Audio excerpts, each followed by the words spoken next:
दोस्तों स्टडी 91 के YouTube channel में आप सभी का बहुत बहुत स्वागत है। दोस्तों आज हम लोग टॉपिक वाइज के इस क्लास में एक नए चैप्टर को लेकर हाजिर हैं, जिसमें आज हम चर्चा करेंगे समाज से संबंधित बहुत सारे सवालों के बारे में। जी हाँ दोस्तों, तो समाज के कैसे कैसे सवाल आपसे आपकी परीक्षा में पूछे जाते हैं यहाँ पर स्क्रीन में दोस्तों दिया गया होगा। और आज हमारा 21वां दिन है। इसके पहले 20 दिनों तक लगातार हम लोगों ने क्या किया, अलग अलग चैप्टर पर चर्चा किया।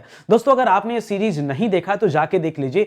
कोई भी परीक्षा आप देंगे, सभी की सभी प्रश्न बहुत इंपॉर्टेंट है। जितनी भी सीरीज मैं आपको दे रहा हूं, इस सीरीज के जितने भी क्लास है मोस्ट इंपॉर्टेंट क्लास है दोस्तों, और जीरो से लेकर के हाई लेवल तक की क्वेश्चन सीरीज हम यहां पर देखते हैं। ठीक है, आइए चर्चा करते हैं आगे के सवालों को और देखते हैं कि क्या क्या दिया गया है। याद रखिएगा स्टडी 91 के प्लेटफॉर्म से अब आपकी अपनी हिंदी की किताब जारी हो गई। देखिए हिंदी की क्लास ले रहे हैं अगर आप, तो आपको दोस्तों मजा तभी आएगा जब आप दोस्तों इस क्लास के साथ साथ ये किताब और हमारा कोर्स भी आपके पास होगा, तो जान लीजिए मजा डबल हो जाएगा। इसी तरफ है दोस्तों हमारे पास आरओ परीक्षा के लिए भी किताबें हैं। आप पूछिए हमसे कि क्या इस किताब की खासियत है, तो हिंदी की किताब में दोस्तों पूरे 5000 सवाल हैं, और आरओ परीक्षा के लिए जो किताब दिया गया है इसमें एक एक चैप्टर में 500 सवाल हैं। एक एक चैप्टर में 500 सवाल, पूरा 3000 सवालों का संकलन है। इसी हिसाब से दोस्तों और भी किताबें हैं, समय समय पर और भी किताबें आ रही हैं। तो ये हमारा हेल्पलाइन नंबर है जिस पर कॉल करके आप संपर्क कर सकते हैं या नई नई किताबों के बारे में जानकारी प्राप्त कर सकते हैं।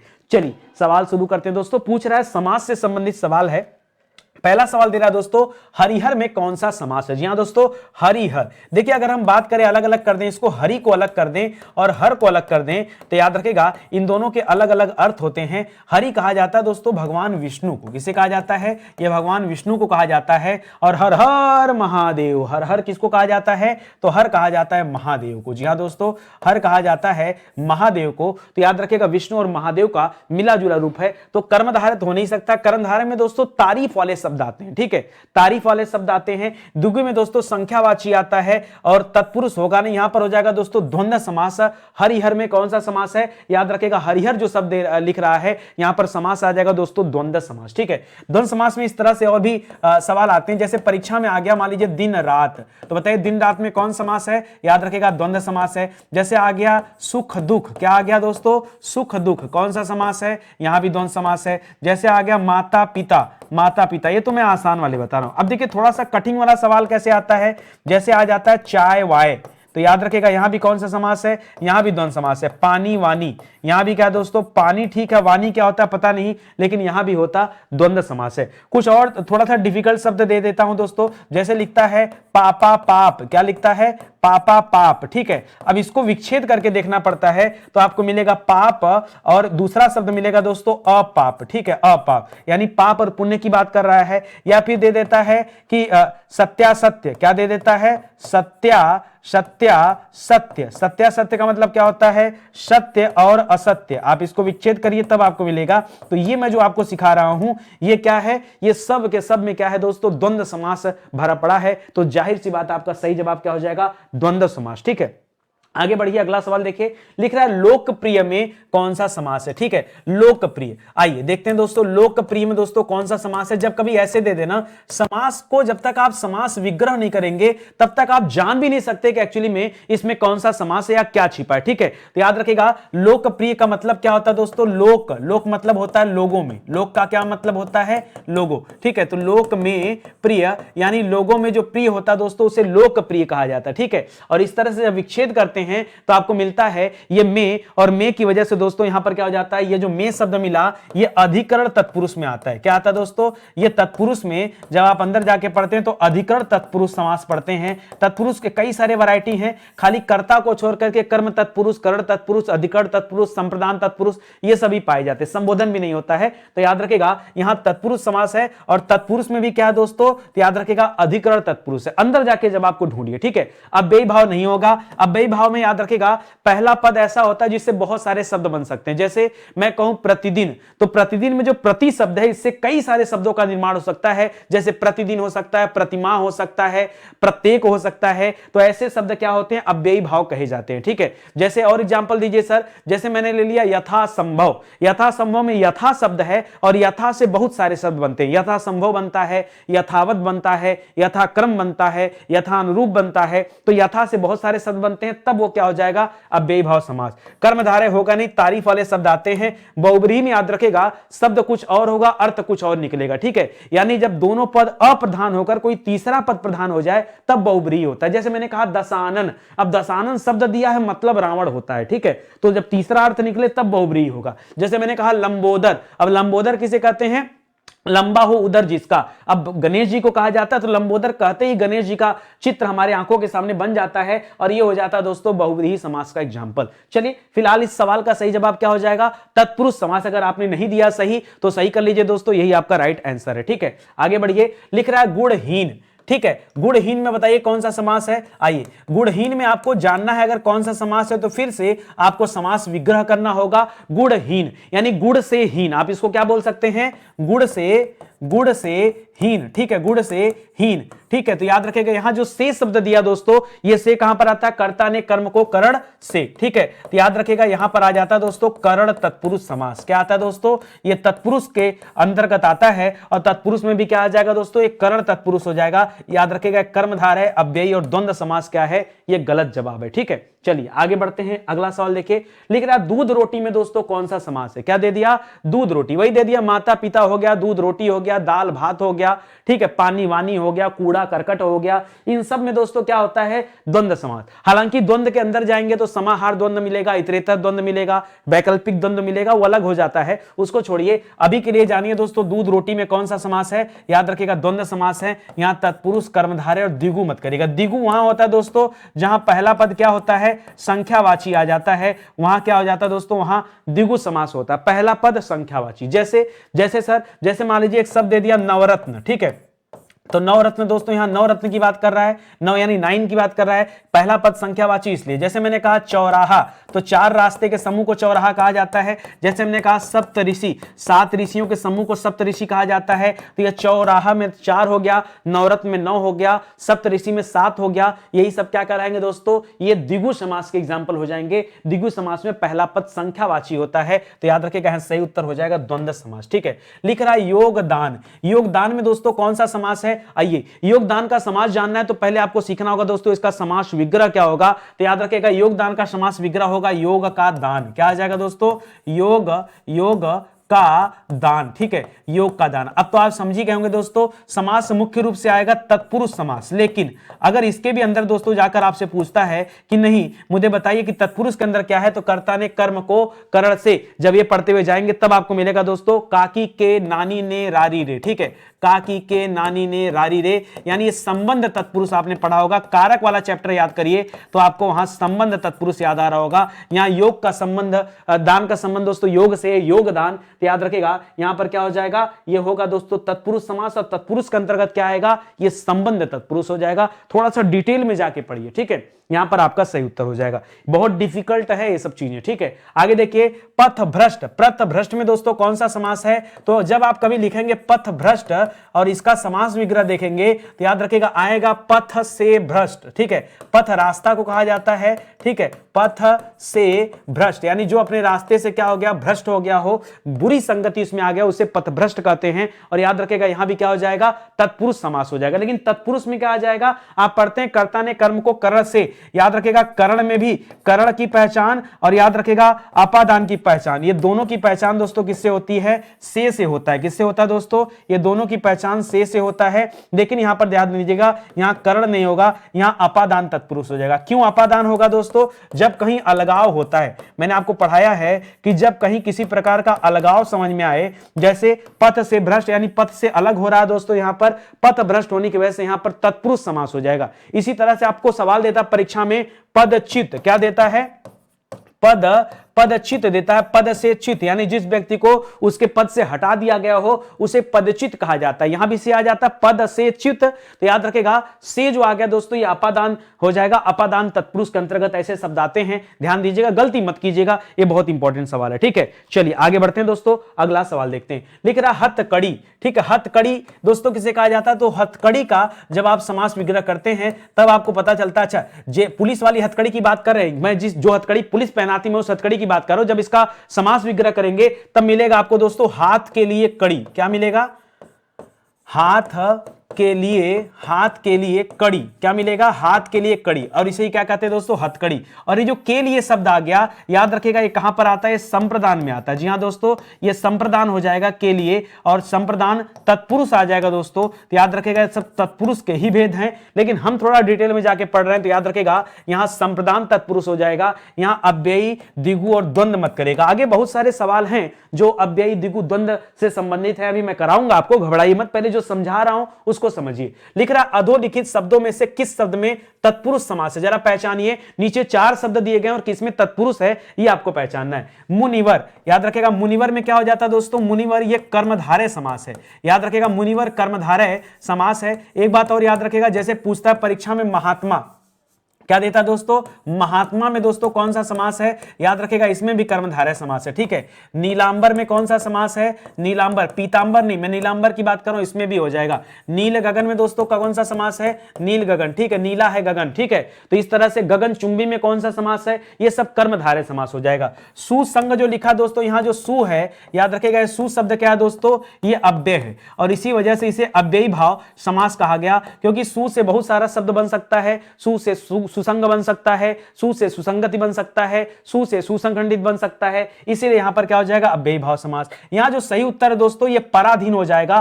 पराधीन में तत्पुरुष समास है, ठीक है। दत्तचित्त मत करेगा दोस्तों। दत्तचित्त में सर कौन सा समास है? दत्तचित्त में याद रखेगा बहुव्रीहि समास होता है। क्या होता है दोस्तों? बहुव्रीहि समास का एग्जांपल है, ठीक है। दत्तचित्त किसे कहा जाता है? जो चित्त में लीन हो एकदम, ठीक है, मतलब किसी कार्य में एकदम दत्तचित्त हो, उसी कार्य में लगा हो, तल्लीन हो, उसे कहा जाता है। इसका तात्पर्य दोस्तों तल्लीन से होता है, तो याद रखेगा दत्त चित्त का तात्पर्य। तो यहां बहुव्रीहि समास हो जाएगा। पराधीन जो है दोस्तों, पराधीन में क्या हो जाएगा? ये तत्पुरुष समास आएगा, पराधीन, ठीक है। पर मतलब होता है दूसरे। आइए मैं बता देता हूं, पर का तात्पर्य क्या होता है दोस्तों?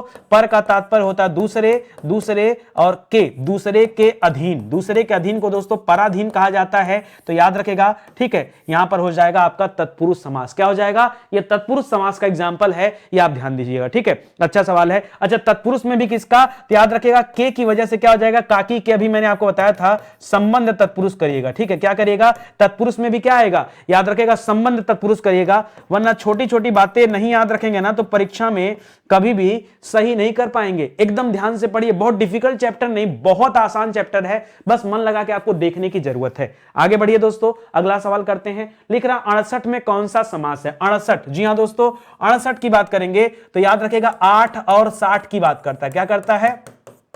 8 और 60 की बात करता। 8 और 60 मिलकर क्या बनाते हैं? 68 बनाते हैं। अब देखिए कई सारे बच्चे सोचते हैं दोस्तों यहां संख्यावाची है, और संख्यावाची सोच करके वो द्विगु समास कर देते हैं, बट याद रखिएगा द्विगु समास नहीं होगा, संख्यावाची मत करेगा। 68 में 8 और 60 दोस्तों ये आता है, तो द्वंद्व समास यहां पे आएगा। ये थोड़ा सा हट करके सवाल है। 8 और 60 याद रखेगा ये द्वंद्व समास में आएगा, ठीक है, इसको ध्यान दीजिएगा। यहां आप द्विगु मत करेगा, ये द्वंद्व समास का एग्जांपल है, ठीक है। आगे देखिए, लिख रहा वाचस्पति। जी हां दोस्तों, वाचस्पति ये किस समास का समस्त है? लिख रहा संबंध तत्पुरुष है, ठीक है। तो आइए देखते हैं, पहले वाचस्पति का आपको विच्छेद करना पड़ेगा। और क्या क्या दिया दोस्तों?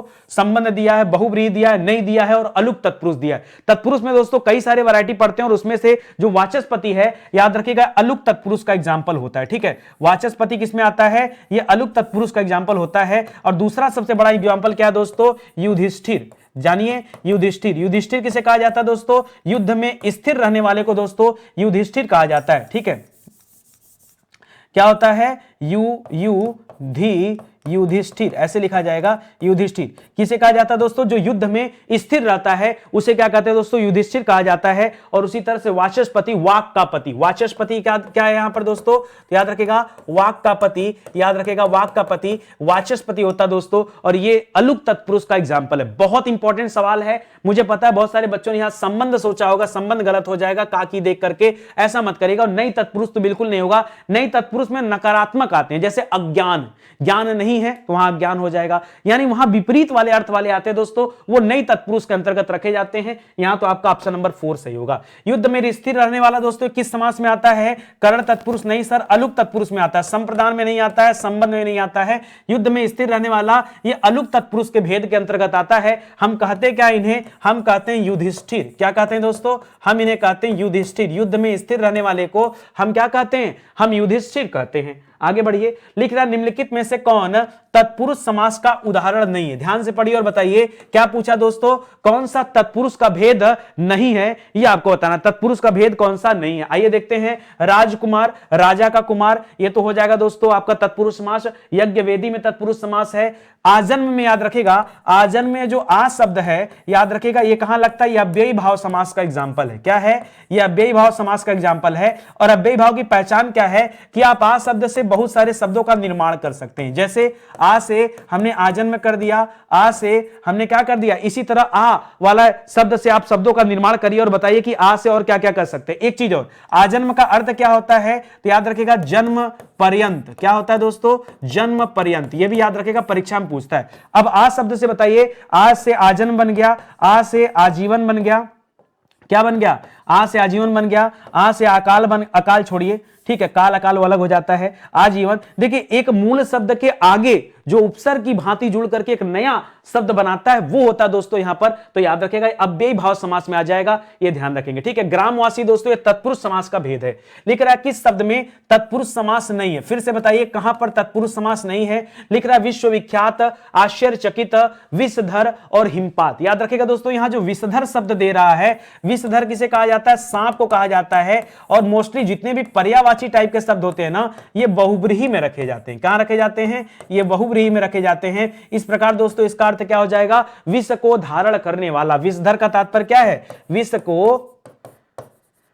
विष को धारण करने वाला, धारण करने वाला। ठीक है, याद रखेगा विष को धारण करने वाला विषधर होता है। विषधर सांप को भी कहते हैं और विषधर महादेव को भी कहा जाता है। किसे कहते हैं, विषधर हम महादेव को भी कहते हैं, क्योंकि महादेव ने क्या किया था, विष को धारण किया था अपने कंठ में, जिसके वजह से उनका पूरा शरीर नीला पड़ गया था। आपने कहानी भी सुना होगा। ठीक है, तो याद रखेगा इस प्रकार यहां सही जवाब क्या हो जाएगा, तत्पुरुष नहीं है। विषधर जो दोस्तों ये बहुब्रीहि समास का भेद है, इसको ध्यान दीजिएगा, गलती मत कीजिएगा। ठीक है, चलिए आगे बढ़ते हैं, अगला सवाल करते हैं। लिख रहा है जिस समास का पूर्व पद यानी पहला पद क्या हो दोस्तों, प्रधान हो। याद रखेगा अगर पहला पद प्रधान आता है तो वह समास अव्ययी भाव समास होता है। ठीक है, याद रखेगा पूर्व पद, देखिए दो तरह के पद होते हैं, एक पूर्व पद होता है, समझिएगा, एक होता है पूर्व पद, एक होता है उत्तर पद। क्या होता है दोस्तों, पूर्व पद और उत्तर। पूर्व पद का मतलब क्या होता है, पूर्व का पद का मतलब होता है पहले का पद, और उत्तर पद का मतलब क्या होता है, उत्तर पद का मतलब होता है बाद का पद। बाद मतलब जो अंत में हो। ठीक है, तो याद रखेगा जब पूर्व पद प्रधान होता है तो अव्ययी भाव समास होता है। ठीक है, पूर्व पद प्रधान होता है तो क्या होता है, अव्ययी भाव समास होता है। याद रखेगा द्वंद्व समास में याद रखेगा दोस्तों दोनों पद प्रधान होते हैं। जहां पर दोनों पद प्रधान हो जाए वहां क्या हो जाता है दोस्तों, द्वंद्व समास। एक और समास है बहुब्रीहि समास। याद रखेगा बहुब्रीहि समास में दोस्तों दोनों पद अप्रधान होते हैं। क्या होते हैं दोस्तों, यहां पर दोनों पद अप्रधान होते हैं, अप्रधान। फिर सर अप्रधान हो गया तो प्रधान कौन होगा, प्रधान हो जाता है दोस्तों यहां तीसरा पद। याद रखेगा इस कंडीशन में तीसरा पद दोस्तों प्रधान माना जाता है। ठीक है, इस कंडीशन में तीसरा पद प्रधान माना जाता है। ठीक है, चलिए इसको भी याद रखेगा। चलिए आगे बढ़ते हैं दोस्तों, अगला सवाल देखिए। कर्मधारय को तत्पुरुष के अंतर्गत रखा जाता है, इसलिए उसका उत्तर पद प्रधान होता है। तत्पुरुष का भी उत्तर पद प्रधान है और इसका भी उत्तर पद प्रधान होता है। ठीक है, यथा संभव में कौन सा समास है, हमने आपको बताया था कि यथा से बहुत सारे शब्द का निर्माण कर सकते हैं, इसलिए यथा संभव में कौन सा समास हो जाएगा, अव्ययी भाव समास हो जाएगा। ठीक है, अव्ययी भाव समास हो जाएगा। सर एक बार बताइए यथा से क्या क्या बन सकता है, जैसे यथा शब्द लिखा है तो यथा से बना दो यथा संभव, एक तो बना ही है वही लिख लो। दूसरा लिख लो दोस्तों यथाक्रम, बना सकते हो कि नहीं, यथाक्रम। ठीक है, तीसरा लिख सकते हो यथावत, बोल सकते हो यथावत। ठीक है, यथा स्थिति बोल सकते हो, यथा स्थिति। ऐसे बहुत सारे शब्द ठीक है बन सकते हैं यथा से। ठीक है, यथा से यथा धन उचित बराबर यथोचित बन जाता है। ठीक है, यह भी हो सकता है। तो ये सब यथा वाले शब्द से दोस्तों बहुत सारे शब्द बन सकते हैं, इसीलिए होता है। यथा शक्ति का मतलब जो यथा शब्द दिया है, यथा संभव का मतलब क्या होता है, जहां तक संभव हो वहां तक, यह कहा जाता है अव्ययी भाव समास हो जाएगा। याद रखेगा स्टडी 91 के प्लेटफॉर्म से अभी हिंदी इंडिविजुअल का बैच स्टार्ट हुआ है दोस्तों, आप चाहें तो इस बैच को ज्वाइन कर सकते हैं।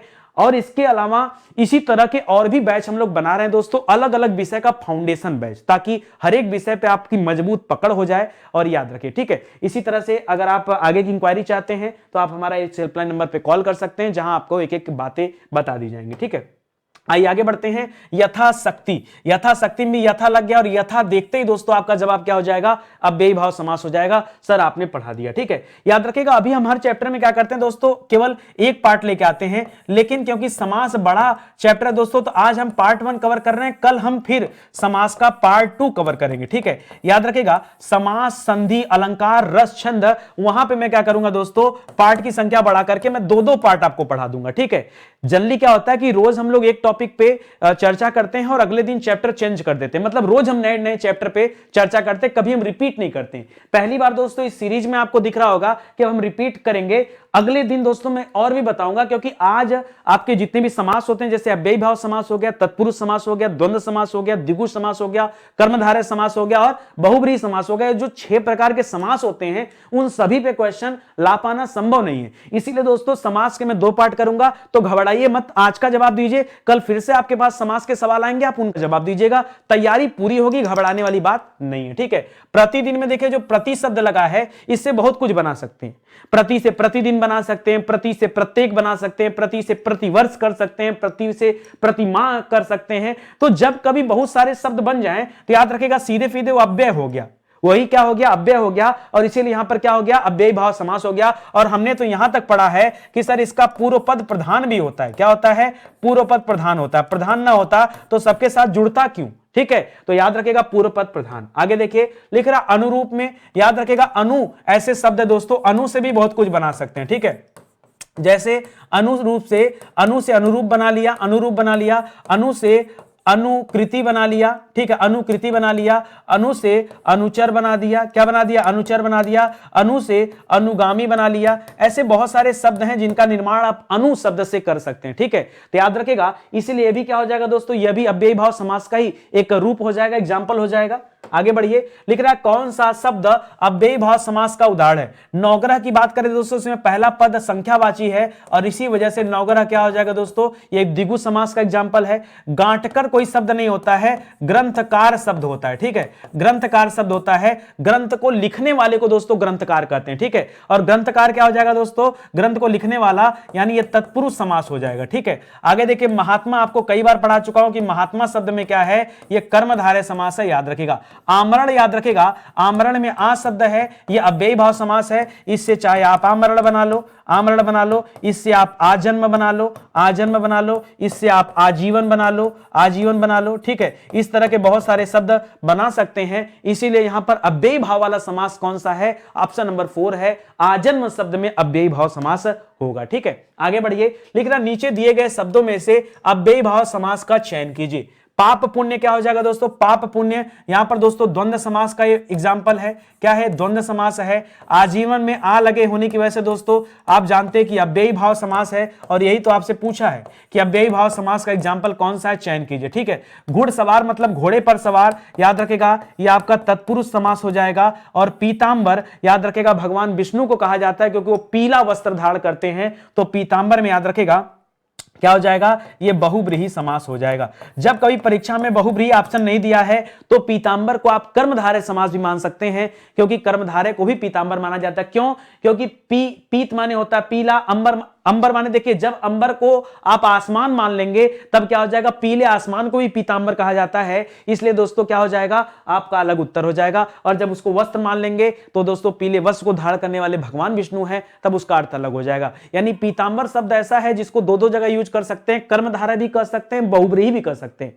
लेकिन आप क्या मानिएगा, आप उसे दोस्तों बहुब्रीहि मानिएगा, उसे कर्मधारय आप मत मानिएगा जब तक आपके पास ऑप्शन न दिया गया हो, ठीक है, ठीक है। तो गलती एकदम नहीं करना है। यहां पर क्या हो जाएगा दोस्तों, पीतांबर को जनरली आप क्या मानेंगे, यहां पर आप मानेंगे उसे बहुब्रीहि समास, ठीक है। चलिए यहां पर आजीवन हो जाएगा, और यही आपसे पूछा था कि क्या अव्ययी भाव समास है। लिख रहा यथा रुचि, सर आप तो एकदम रट गया, यथा में यथा शब्द देखा, और यही क्या है दोस्तों, यह अव्ययी भाव समास का एग्जाम्पल है, क्योंकि हम लोग पढ़ भी चुके हैं, ठीक है। आगे देखिए सरासर, ये बहुत अच्छा सवाल दे दिया, सरासर, ठीक है। सरासर में दोस्तों कौन सा समास है, जरा ये बता के दिखाइए, सरासर में कौन सा समास, थोड़ा सा कठिन है, अब बच्चों को लगता है दोस्तों कि यहां पर क्या कर लिया जाए, यहां पे द्वंद्व समास कर लिया जाए, क्योंकि हमने हरिहर पढ़ा था। क्या पढ़ा था पीछे? हमने पढ़ा था हरिहर।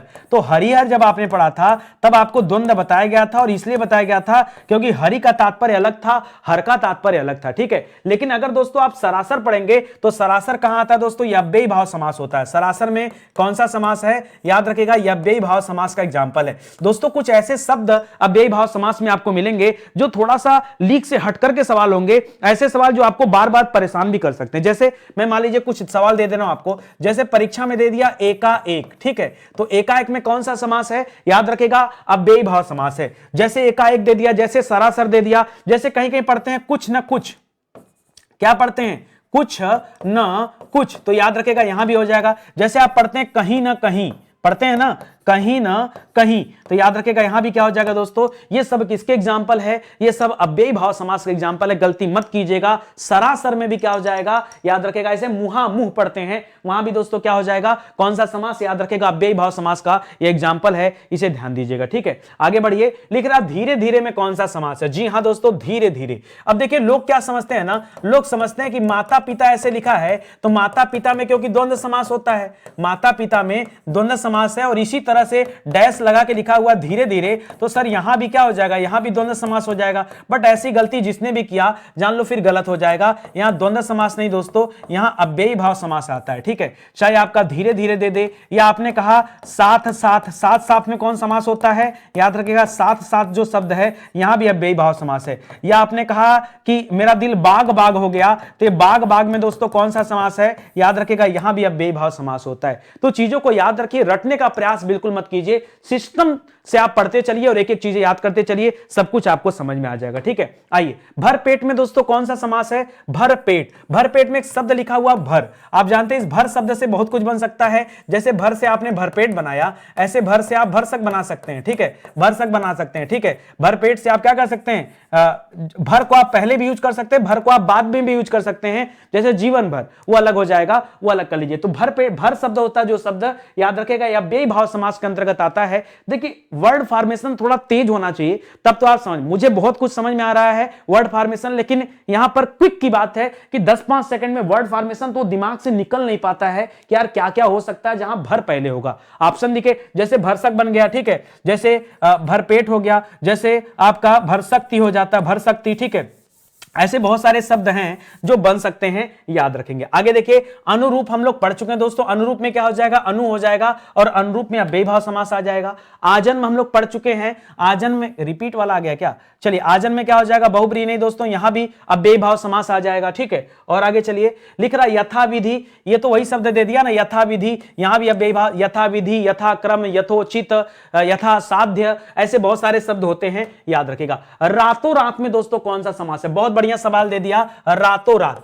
ऐसे दोस्तों दो सवाल आपसे परीक्षा में पूछे जाते हैं। जैसे दे दिया रातों रात, तो इसका मतलब होता है रात ही रात में। क्या हो जाता है दोस्तों? रात ही रात में, इसे कहा जाता है दोस्तों रातों रात। इसी तरह से एक सवाल देता है दिनों दिन। क्या देता है दोस्तों? मान लीजिए सवाल दे दिया रातों रात की जगह दिनों दिन, दिनों दिन, तो याद रखेगा दिन ही दिन में। इसी तरह देता है लूटम लूट। ठीक है, लूट के बाद लूट, लूटम लूट। इसी तरह से आपने सुना होगा भागम भाग। ठीक है, भागम भाग। ठीक है, तो याद रखें इस तरह के जो शब्द होते हैं दोस्तों, यहां भी कौन सा समास होता है? यहां भी आपका अव्ययी भाव समास ही होता है। कंफ्यूज मत होएगा, द्वंद्व समास को लेकर परेशान मत होएगा। जैसे सरासर पढ़ा था, तो याद रखेगा सरासर, धीरे धीरे, साथ साथ। ठीक है, दिनों दिन, रातों रात, कानों कान। ठीक है, इस तरह का भी शब्द आता है, कानों कान। मैंने खबर सुन लिया, तो कान ही कान तक, या कान ही कान में सुन लिया, तो अव्ययी भाव समास यहां पे होता है। ऑप्शन नंबर 3 सही जवाब होगा। चक्रपाणि दर्शनार्थ, बहुत अच्छा सवाल है। परीक्षा में जल्दीबाजी के चक्कर में खाई लोग गलती करते हैं। देखिए इस शब्द को जब आप तोड़ेंगे तो दो शब्द मिलेगा, एक मिलेगा चक्रपाणि। अब चक्रपाणि को उठाएंगे तो चक्र है जिसके पाणी, यानी जिसके हाथ में चक्र हो। अब किसके हाथ में चक्र होता है? भगवान विष्णु के हाथ में चक्र है। तो याद रखेगा यहां पर आप कहते हैं कि सर बहुब्रीहि समास है। जी हां, बहुब्रीहि समास है, आपका सही भी है, लेकिन जब कभी एक साथ आ जाए चक्रपाणि दर्शनार्थ, ठीक है, चक्रपाणी दर्शनार्थ जब आपका पूरा शब्द दे दे तो याद रखिएगा ये अलग शब्द नहीं, चक्रपाणी के दर्शन हेतु, तब ये हो जाएगा दोस्तों अव्ययी भाव समास। यही लोग नहीं समझ पाते, लोग जल्दीबाजी में ऐसे सवालों पर बहुब्रीहि समास टिक करते हैं और ये उत्तर उनका गलत हो जाता है। याद रखिएगा दोस्तों टीजीटी का सवाल है, टीजीटी पीजीटी में इस तरह के सवाल आते हैं। चक्रपाणी दर्शनार्थ में कौन सा समास है? याद रखिएगा दोस्तों यह अव्ययी भाव समास है। बाद में मत कहेगा सर आप बताए क्यों नहीं, बता दिया भैया, गलती मत करिएगा। अव्ययी भाव समास एकदम दिमाग में बिठा लीजिए, रटिए उटिए मत, किताब उताब के चक्कर मत पढ़िए, कोई फायदा नहीं है, किताब मत उठाइए, बस जो समझा रहा हूं वो देखते चलिए। यहां पर क्या हो जाएगा दोस्तों, ऑप्शन नंबर 3 आपका सही जवाब हो जाएगा। आगे बढ़िए, करा जिसमें कोई पद प्रधान नहीं होता तथा अन्य पद प्रधान होता है, बताया तो हूं जिसमें कोई पद प्रधान नहीं होता तीसरा पद प्रधान होता है उसे क्या कहते हैं दोस्तों, उसे बहुब्रीहि समास कहते हैं। और जिसमें दोनों पद प्रधान हो जाते हैं उसे क्या कहते हैं, उसे हम कहते हैं द्वंद्व समास। ठीक है, सिंपल सी बात है, याद रखेगा यहां बहुब्रीहि समास दोस्तों आपका जवाब हो जाएगा। देखते ही देखते क्लास खत्म, क्या बात है भाई, मजा आ गया पढ़ के। ठीक है, तो घबराइए मत, इसका पार्ट 2 भी आने वाला है, आप परेशान मत होइए, आप उसको पढ़िएगा आराम से। ये वो विषय हैं दोस्तों जो YouTube पर आपको पूरी तरह से पढ़ा दिए गए हैं, ये उन्हीं के हैंड रिटन नोट्स हैं जिन्हें आप परचेज कर सकते हैं हमारे वेबसाइट के माध्यम से या हमारे एप्लीकेशन के माध्यम से। ठीक है, मजा खूब आएगा दोस्तों पढ़ करके, बस सीरीज में बने रहिए। अगर आपने सीरीज में नहीं बने तो निश्चित रूप से आपको थोड़ा सा कम मजा आ सकता है, डेली सीरीज में बने रहिए। और एक निवेदन आप सभी से दिल से, अगर आपको क्लास अच्छी लग रही है दोस्तों तो प्लीज लाइक करिए और शेयर जरूर से करिए, आपसे निवेदन है। प्लस आप चैनल को जरूर सब्सक्राइब करिए, क्योंकि चैनल को सब्सक्राइब करके बेल आइकन प्रेस करेंगे ना, एक बार चेक कर लीजिए कि आपने सब्सक्राइब किया है कि नहीं किया है, बेल आइकन प्रेस है कि नहीं, क्योंकि नोटिफिकेशन आएगा तभी आपको पता चल पाएगा कि कब कौन सी क्लास दी जा रही है, अन्यथा पता ही नहीं चलेगा। तो इतना काम आप जरूर कर लीजिए, चैनल के साथ जुड़े रहिए। बहुत बहुत धन्यवाद, मिलते हैं दोस्तों अगले लेक्चर में, और भी सवालों के साथ हम लोग उलटफेर करेंगे, मस्ती मजाक किया जाएगा और मजा खूब आएगा। ठीक है, बहुत बहुत धन्यवाद, थैंक यू सो मच। जय हिंद, जय भारत, थैंक यू।